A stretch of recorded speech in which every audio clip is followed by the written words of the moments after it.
வணக்கம். வேலன் வழக்கறிஞர் கடலூர்ந்து பேசுகிறேன். இன்றைக்கி வழக்கறிஞர் சமுதாயமே மிகவும் சிரமத்துடன் தங்களுடைய தொழிலை, வாழ்வாதாரத்தை சந்திக்க போராடி கொண்டிருக்கிறார்கள். அவர்களுக்கு ஒரு செம்ம சுப்பனமாக விளங்கக்கூடியவர் தான் கும்பகோணத்தைச் சேர்ந்த மூத்த வழக்கறிஞர் கே. சுகுமாரன் அவர்கள். கடந்த 25 ஆண்டுகளாக இளம் வழக்கறிஞர்களெல்லாம் அரசு வழக்கறிஞர்களாகவோ நீதித்துறை நடுவர்களாகவோ தரம் உயர்த்து அழகு பார்த்து வருகிறார். அவரின் பணி மகத்தான பணி. இந்த வழக்கறிஞர் சமுதாயத்திற்கு அவர் ஆற்றியுள்ள பணியை எவராலும் செய்ய முடியாது என்ற இடத்தை பிடித்திருக்கிறார்கள். அவருடைய வழிகாட்டல்கள் என்ற முறையிலே, அவருடைய மாணவன் என்ற முறையிலே நானும் இளம் வழக்கறிஞர்களுக்கு என்னால் முடிந்த உதவி செய்ய முன் வந்திருக்கின்றேன். அந்த வகையில் இன்றைக்கு அரசு வழக்கறிஞர்கள் தேர்வு எழுதக்கூடியவர்களும், மாவட்ட நீதிபதிகள் தேர்வு எழுதக்கூடியவர்களும், ஜுடிஷியல் மேஜிஸ்ட்ரேட் என்று சொல்லக்கூடிய இளநிலை நீதித்துறை தேர்வு எழுதக்கூடியவர்களுக்கும் நான் எடுக்கவிருக்கும் என்ற பாடம், சட்ட குறிப்புகள் மிகவும் உதவியாக இருக்கும் என்று நம்புகிறேன். ஆக இன்றைக்கு நாம் பார்க்கக்கூடிய சட்டம் என்னன்னு கேட்டிங்கன்னா, இந்திய சாட்சிய சட்டம். இந்திய சாட்சிய சட்டம் எப்போது இயற்றப்பட்டது? இந்திய சாட்சிய சட்டம் என்று நம்ம சொல்கிறோமோ, இது இண்டிபெண்டன்ஸ்க்கு முன்னாடி இயற்றப்பட்டது. பிரிட்டிஷ் இந்தியா காலத்தில் இயற்றப்பட்ட ஒரு சட்டம்.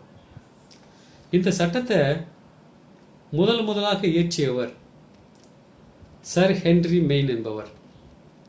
அவர் இயற்றிய அந்த படைப்பானது இந்திய மக்களின் கலாச்சாரத்திற்கும் வாழ்வியல் சூழ்நிலைக்கும் ஏற்புடையதாக இல்லாதால அதுக்கப்புறம் 1871 வந்த சர் ஜேம்ஸ் ஸ்டீஃபன் என்பவர் நம்ம கலாச்சாரத்துக்கு ஏற்ற மாதிரி அந்த சட்டத்தை எழுதுகிறார். அந்த சட்டம் தான் இன்னி வரைக்கும் இந்திய சாட்சிய சட்டமாக வளம் வந்துட்டுருக்கு. 2013 சில மாற்றங்கள், அதில் திருத்தங்கள் செய்யப்பட்டது. மிகப்பெரிய மாற்றங்கள், மிகப்பெரிய திருத்தங்கள். ஆனால் மற்ற பிரிவுகள் எல்லாம் அப்போ ஏற்றப்பட்ட பிரிவுகள் தான். அப்போ அது என்ன விதமான சட்டம்? அது ஒரு அப்ஜெக்டிவ் லா, ப்ரொசீஜரல் லா என்று கூட சொல்வார்கள். சரி, எப்போ நடைமுறைப்படுத்தப்பட்டது? அது ஆக்டாக வந்தது 1872. ஆனால் இட் கமன்ஸ்டு ஃப்ரம் 1/9/1872. அது நடைமுறைப்படுத்தப்பட்டது 1872 செப்டம்பர் மாதம் 1 சரி, அதுக்கப்புறம் அதை நம்ம பார்க்க வேண்டிய விஷயங்கள் என்னன்னு கேட்டிங்கன்னா, சாட்சியம் என்றால் என்ன?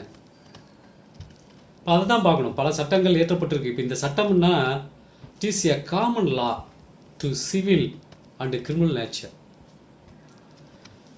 உரிமையல் வழக்குகளுக்கும் குற்றவியல் வழக்குகளுக்கும் நீதித்துறையில் பயன்படுத்தக்கூடிய, கையாளக்கூடிய, ஆளுமை செய்யக்கூடிய சட்டமாக விளங்கக்கூடிய தான் இந்த இந்திய சாட்சிய சட்டம்.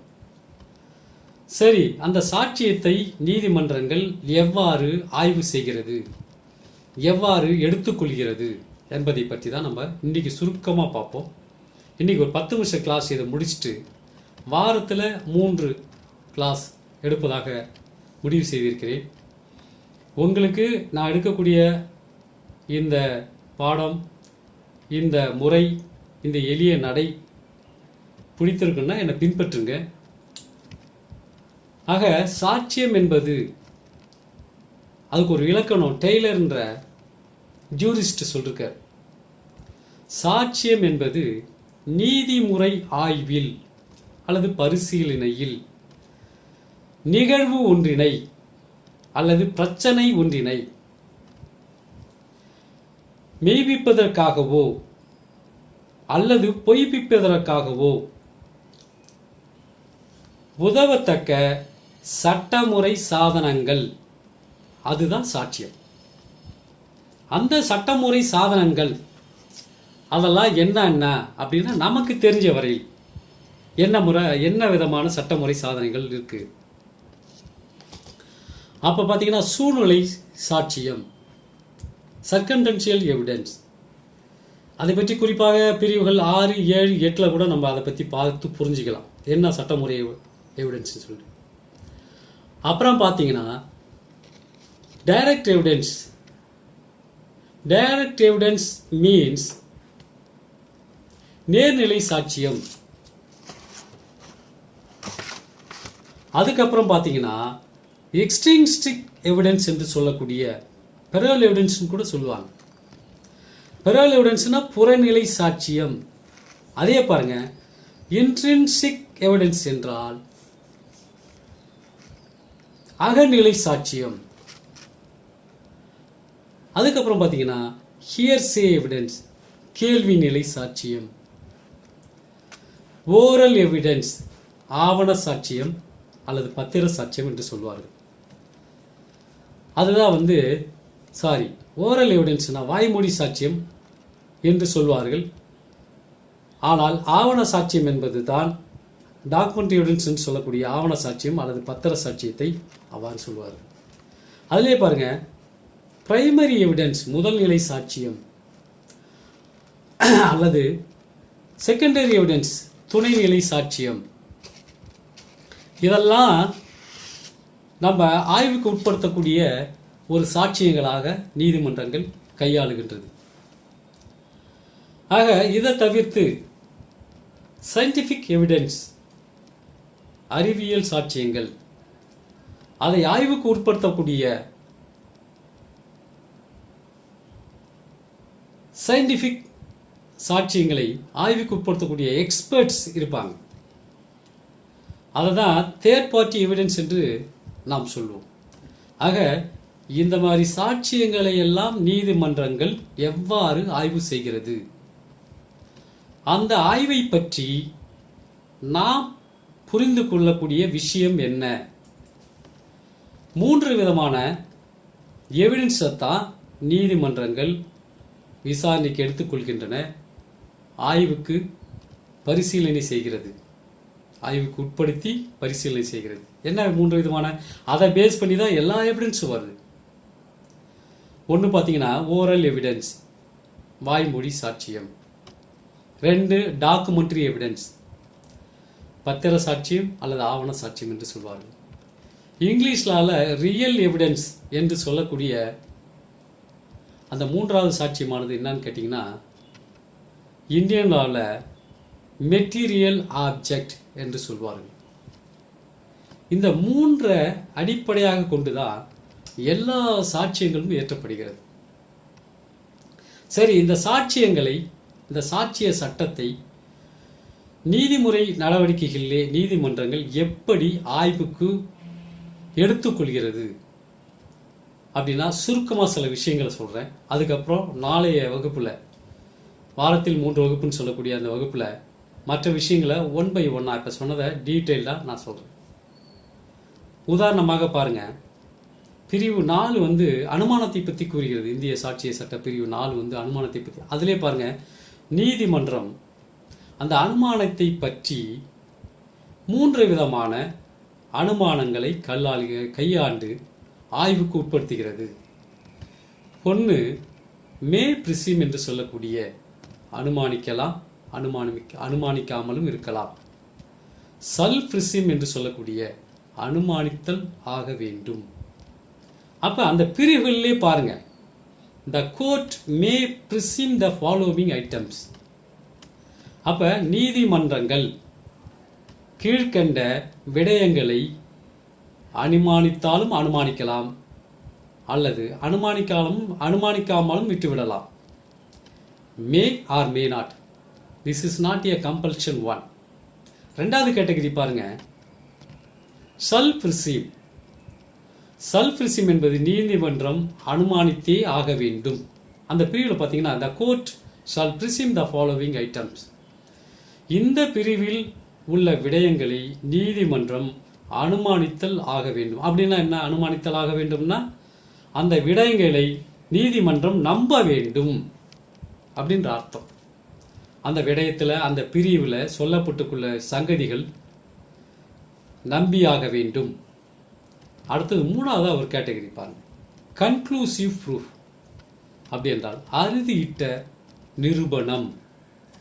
அப்படின்னா there is no, I mean that any court has no power to let in the evidence about conclusive proof to disprove of that facts.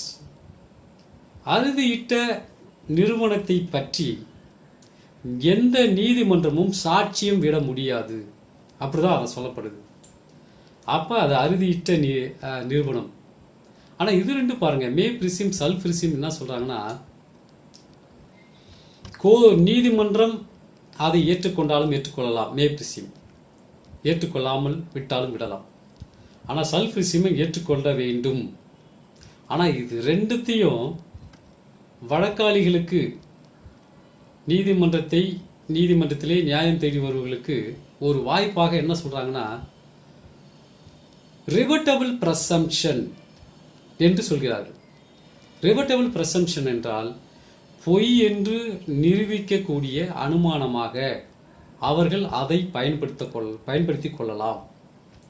ஆக பொய் என்று நிரூபிக்க முடிந்தால் நிரூபிக்கலாம் அப்படின்ற ஒரு ஆப்ஷன் நம்மளுக்கு கொடுக்குறாங்க. ஆனால் கன்க்ளூசிவ் ப்ரூஃபில் அந்த மாதிரி எந்த விதமான வாய்ப்பும் நம்மளுக்கு கொடுக்கப்படுவதில்லை. அதே போல் நீதிமன்றம் வேற விஷயங்களை பாருங்க, சில விஷயங்களை கான்ட்ராடக்டரி, முரண்பட்ட, முரணுடைய, சில விஷயங்கள் கராபரேட்டரி, ஒத்துழைப்பு சாட்சியம் வேண்டும். சில சாட்சியங்கள் பார்த்தீங்கன்னா எவிடென்ஷியரி வேல்யூ என்று சொல்வார்கள், சாட்சிய வலிமை. அதுக்கு பார்த்தீங்கன்னா கராபரேட்டிவ் எவிடன்ஸ் தேவையே இல்லை. ஃபார் எக்ஸாம்பிள், டையிங் டெக்ளரேஷனுக்கு கராபரேட்டிவ் எவிடன்ஸ் தேவையில்லை. The corroborative evidence is not needed for dying declaration அப்படின்னு சொல்லுவாங்க. சயின்டிஃபிக் எவிடன்ஸுக்கும் மோரோவர் அப்படி தான் வருது. ஆக ஏற்றுக்கொண்டா. அதே போல் பாருங்க, சில ஃபேக்ட்ஸ் அட்மிசிபிள் ஃபேக்ட்ஸ், சில ஃபேக்ட்ஸ் ரிலவெண்ட் ஃபேக்ட்ஸ். எதெல்லாம் பொருந்தக்கூடிய சங்கதிகள், இதெல்லாம் தொடர்புடைய சங்கதிகள், எவைகளெல்லாம் ஏற்றுக்கொள்ளக்கூடிய சங்கதிகள், எவையெல்லாம் மறுக்கக்கூடிய சங்கதிகள், இப்படி பார்க்குறாங்க.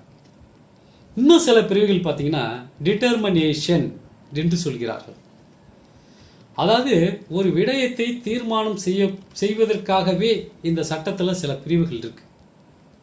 உதாரணமாக பிரிவு 12 எடுத்துக்கிட்டிங்கன்னா அதில் ஒருவருக்கு கொடுக்கக்கூடிய நஷ்ட ஈட்டை தீர்மானிக்கும் காரணிகள் இருக்கிறது. அதான் டிட்டர்மினேஷன் செக்ஷன். இதில் பார்த்தீங்கன்னா இன்னும் பிரிவுகள், சட்டத்தை புரிஞ்சுக்கணும்னா நம்மளுக்கு டெஃபினிஷனை புரிஞ்சிக்கணும், இன்டர்பிரிட்டேஷனை புரிஞ்சிக்கணும், எக்ஸ்பிளனேஷனை புரிஞ்சிக்கணும், இல்லுஸ்ட்ரேஷனை புரிஞ்சிக்கணும், கேஸ் லாஸ் பார்க்கணும், ரெட்ராஸ்பெக்டிவ் எஃபெக்டா ப்ராஸ்பெக்டிவ் எஃபெக்டான்றதை தெரிஞ்சுக்கணும். பின்னிட்டு அது அமெண்ட்மெண்ட் ஏதா இருக்கா, லேட்டஸ்ட் லாவை பார்க்கணும், டாக்ட்ரின்ஸ் பார்க்கணும், அந்த கோட்பாடுகள் சொல்லக்கூடிய விஷயங்களை பார்க்கணும், ப்ரொவிசோ பார்க்கணும். இந்த மாதிரி நிறைய விஷயங்களை தன் உள் நம்ம அதை நம்ம மைண்ட்லேயே வச்சுக்கிட்டு தான் ஒரு செக்ஷனை நம்ம ஆய்வு செய்யும். நீதிமன்றம் எப்படி சாட்சியங்களை ஆய்வு செய்கிறதோ அதை போலவே நம்ம ஒவ்வொரு செக்ஷனையும் பார்க்கக்குள்ள இதெல்லாம் அப்ளை பண்ணணும். இதெல்லாம் அப்ளை பண்ணாதான் சரியான ஒரு தீர்வை நாம் எட்ட முடியும். ஆக சாட்சிய சட்டத்தில் சொல்லப்படுகின்ற விஷயங்களை பற்றி ஐயோ என்ன நிறைய சொல்கிறாரே நினைக்காதீங்க. சுருக்கமாக இன்னைக்கு இந்த வகுப்பை நம்ம நிறைவு செய்கிறோம். நாளைக்கு இதை பற்றி இப்போ சொன்ன விஷயங்களை பற்றி இன் டீட்டெயில்டாக பார்ப்போம். வணக்கம்.